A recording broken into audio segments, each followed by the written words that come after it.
My dear brothers and sisters in Islam, as we speak, there is an international crisis going on that we are all painfully familiar with and seeing. Day by day it is getting worse and worse. And that is the crisis of refugees trying to find their way to safer lands, better homes, fleeing on the worst of conditions, on boats that, wallahi, we would not even put animals onto.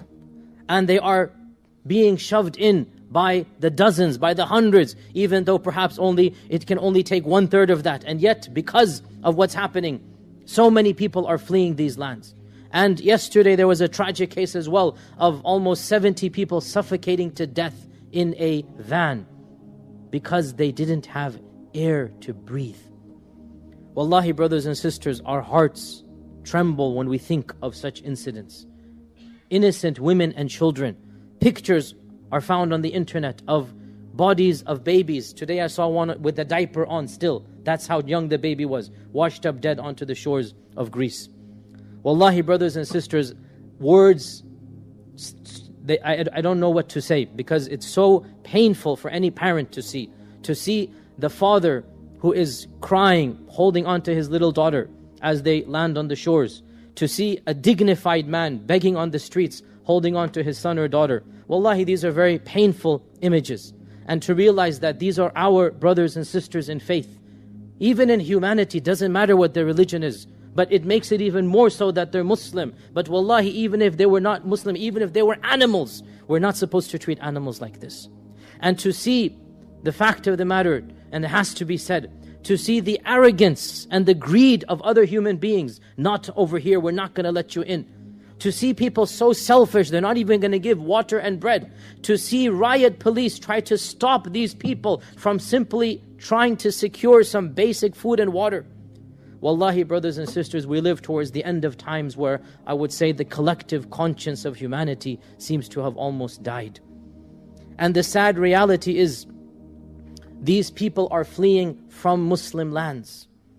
From lands that are supposed to be their own bastions, their own ethnicities, their own people. And the dictators of those places, the civil war has wrought about such destruction, such grief, that there is no hope for them. They would rather risk dying in the ocean. They would rather risk their families and their children being put on dinghies, on little rafts, and go for weeks in the ocean. And every day, not even every week, every day horror stories emerge of people dying because of lack of water, of boats overflowing, of people being deprived entrance. And we wonder what can be done. And unfortunately, brothers and sisters, I don't know what can be done. I do not know. I am not a politician. I don't have political solutions. But I do know that we need to do something. I do know that we need to organize. We need to help these brothers and sisters out. And I appeal to those of you in this audience that have connections with those agencies. Some of you are from the same ethnicity, the same land. Tell us in this masjid. Tell us what can we do? Where can we donate? At least give some food and water to these people. At least give them some shelter and clothing. I do not know what else can be done. But the point is, people need to start taking action. You can use my voice and my platform. This is what I can do. Tell me the ideas. And I have, alhamdulillah, some platform to spread them. Show me the agencies that can help these people out. Tell us what needs to be done. Can we in this land somehow adopt these refugees? Can we take these orphans and take them and make them our own? You come and tell me these things. And inshaAllah ta'ala, I promise you, my platform of advertising, of getting this message across to inshallah hundreds of thousands of people, that will be yours. I'm not a politician, but whatever I can do, I will do. But I'm appealing to you. I'm appealing to those of you that know what can be done, that we cannot just sit back and see these images over and over again. What type of Islam is this? Wallahi, what type of religion that we claim to have, that we go about our daily lives and we're not thinking about our brothers and sisters. Yesterday on BBC, there was an interview that, wallahi, it really moved me. A Syrian elderly man was being interviewed, and the interviewer was very sympathetic to him, very nice to him. And he said, what is your message to those people that don't want you to come to this land? It was, I believe, Macedonia or Greece, I forgot where. What is your message to those people who are wanting to stop you from coming in? And they're trying to prevent you. Give me a message I can tell to them. He said, we are humans just like you. And I pray to God that you never have to suffer the destruction and humiliation that we have had, so that we have to go around begging people for help. May Allah protect you from what He's tested us with. This is what the brother was saying. And it was such a moving plea, because these people, wallahi, they never ever thought one day that they would have to flee their countries. There was no great famine or great strife. They grew up similar lives to us. But وَتِلْكَ الْأَيَّامُ نُدَاوِلُهَا بَيْنَ النَّاسِ. This is the qadr of Allah. Nations come and go. Security comes and disappears. And do not feel safe and secure that what is happening over there will not happen where we are. أَفَأَمِنُوا مَكْرَ اللَّهِ فَلَا يَأْمَنُ مَكْرَ اللَّهِ إِلَّا الْقَوْمُ الْفَاسِقُونَ. Never be secure and safe. Never feel, oh, that's not going to happen over here. Never. Because the places where this is happening, everyone in this audience could never have predicted that this would happen. Even 5 years ago. Something impossible to imagine. From the bastions of the land of Sham, from the blessed land of Syria, to see tens of thousands of people, millions of people fleeing. Why? Not because there's no food and water in that land, but because the tyrannical regime has prevented these people from even accessing food and water. From the constant bombing, constant killing, constant civil war. What are you going to do? Of course they have to flee. What else do they have?